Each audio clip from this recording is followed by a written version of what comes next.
بسم اللہ الرحمن الرحیم۔ السلام علیکم 9th کلاس بچوں، امید ہے کہ آپ خیریت سے ہوں گے۔ آپ کو علم میں آیا کہ پتہ ہے جی کہ ہم ایک جس طرح کلاس میں پڑھ رہے ہیں اسی طرح کی ویڈیوز پہ بھی پڑھایا جا رہا ہے اور آپ اسی طرح پڑھیں گے۔ آج ہم آپ کی نظم جو سلیبس کی دوسری نظم ہے نعت، اس سے مختصر سوالات کا پڑھیں گے۔ بچوں، مختصر سوالات جو ہیں یہ نہایت ہی اہم سوال ہوتے ہیں۔ اس میں اردو میں 8 سوال آتے ہیں، 5 کرنے ہوتے ہیں آپ نے اور 10 نمبر ہوتے ہیں۔ 1 یا 2 سطور کا یہ سوال ہوتا ہے جس میں آپ آسانی کے ساتھ ایک اچھا املا کی غلطیوں کے اوپر لکھ کے یہ آرام سے 10 نمبر حاصل کر سکتے ہیں۔ اس لیے اسے بڑے غور سے، احتیاط سے الفاظ دیکھ کے پڑھا کریں، کیونکہ 1 یا 2 سینٹنس ہی ہوتے ہیں جس کو لکھ کے آپ یہ نمبر حاصل کر سکتے ہیں۔ ہم نے بچوں سوال کا جواب دینے سے پہلے آپ کو یہ پتہ ہونا چاہیے کہ اس نظم یا سبق میں یا غزل میں شاعر یا مصنف نے بات کیا کی ہے، اسی پہ فوکس رکھیں، اسی پہ توجہ دیں۔ اپنی طرف سے یا ادھر ادھر سے بات لکھنے کی ضرورت نہیں ہے۔ پہلا سوال ہے، صبا کہاں سے آتی ہے؟ صبا صبح کی ٹھنڈی ہوا کو کہتے ہیں۔ جب ہم اشعار کی تشریح پڑھ رہے تھے تو میں نے آپ کو بتایا تھا کہ صبا کا مطلب ہے صبح کی ٹھنڈی ہوا۔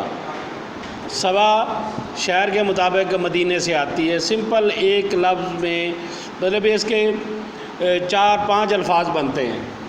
5 الفاظ جو ہیں، 5 الفاظ کے بعد آپ کے 2 نمبر مل جائیں گے آپ کو کہ صبا آپ نے اتنا لکھنا ہے کہ صبا مدینے سے آتی ہے۔ دوسرا سوال ہے کہ پھولوں میں کس کی خوشبو ہے؟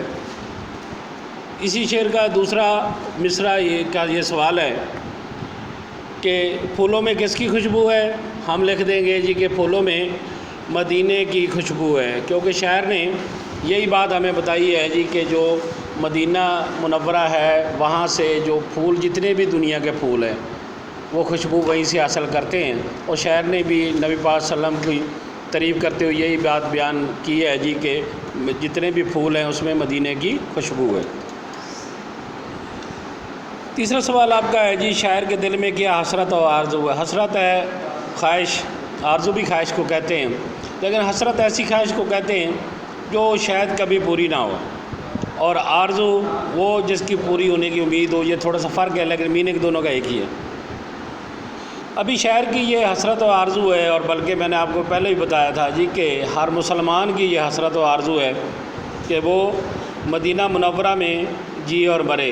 مدینہ منورہ کی اہمیت کیا ہے؟ مدینہ منورہ کی اہمیت نبی پاک صلی اللہ علیہ وسلم کا روضہ مبارک ہی ہے۔ تو شاعر کی یہی حسرت ہے، خواہش ہے کہ نبی پاک صلی اللہ علیہ وسلم کے در پر جیے جتنی بھی اس کی زندگی ہے، اور جب اسے موت آئے تو نبی پاک صلی اللہ علیہ وسلم کا روضہ مبارک پہ ہی آئے۔ اس سے بڑی سعادت کسی مسلمان کے لیے اور کیا ہو سکتی ہے؟ اگلا سوال ہے جی شاعر اپنی حرمت و آبرو کس میں خیال کرتا ہے؟ کہ اپنی حرمت و آبرو، عزت، شاعر اپنی رسپیکٹ، اپنی عزت، اپنا ریگارڈ کس میں خیال کرتا ہے کہ کیا ہو جی کہ وہ اس کی عزت ہے؟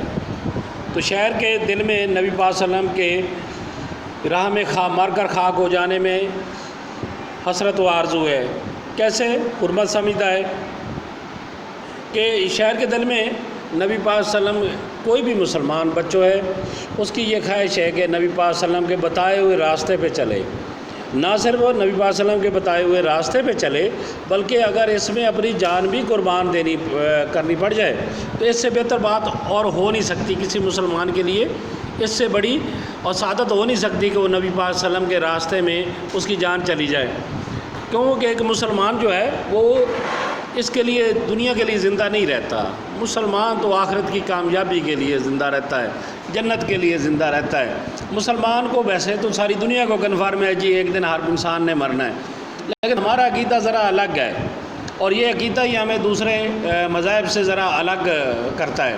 وہ عقیدہ یہ ہے کہ زندگی عارضی چند روز ہے، فانی زندگی ہے، ایک دن ہم نے مرنا ہے، ہم نے اچھے اعمال کیے تو جنت ہمارا انتظار کر رہی ہے۔ اس عقیدے کے مطابق ہم زندگی گزارتے ہیں۔ تو نبی پاک صلی اللہ علیہ وسلم کی راہ خاک ہو جانے کا مطلب یہ ہے کہ جیسے مٹی ہو جاتی ہے، انسان مرنے کے بعد بھی مٹی کی طرح ہی ہو جاتا ہے انسانی جسم بھی۔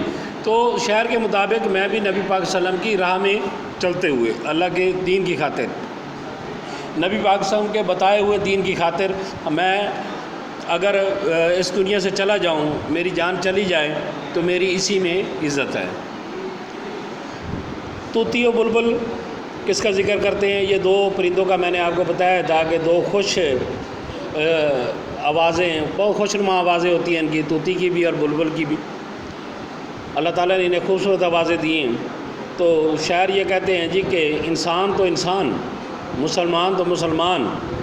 میں نے یہ سنا ہے جی کہ طوطی و بلبل جو بڑے اچھی آوازوں والے پرندے ہیں، میں نے نبی پاک صلی اللہ علیہ وسلم کا تذکرہ کرتے، ان پہ درود پڑھتے ان کو بھی سنا ہے۔ یہ شعر کا اندازہ ہے، ویسے تو ایک ہی نبی پاک صلی اللہ علیہ وسلم کی ذات سمجھتی تھی جانوروں کی بولیاں، پرندوں کی، اور ایک سلیمان علیہ السلام، لیکن یہ اندازہ ہے جی ان کا یہ طوطی و بلبل جو ہے نبی پاک صلی اللہ علیہ وآلہ وسلم کا ذکر کرتے ہیں۔ ابھی ہم بات کر لیتے ہیں تھوڑی سی شاعری کے بارے میں، جو اس کی ٹرمنالوجیز ہیں، اصطلاحات ہیں۔ ردیف کے بارے میں پوچھا ہے ہم سے کہ ردیف کیا ہے؟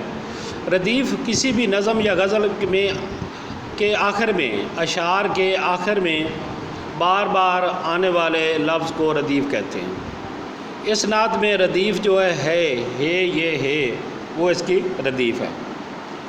دوسری ٹرمنالوجی ہے جی کہ قافیہ کیا ہوتا ہے یا قافیے لکھیں، تو اس نعت کے قافیے ہیں جی تو رو گفتگو آرزو چار سو آبرو۔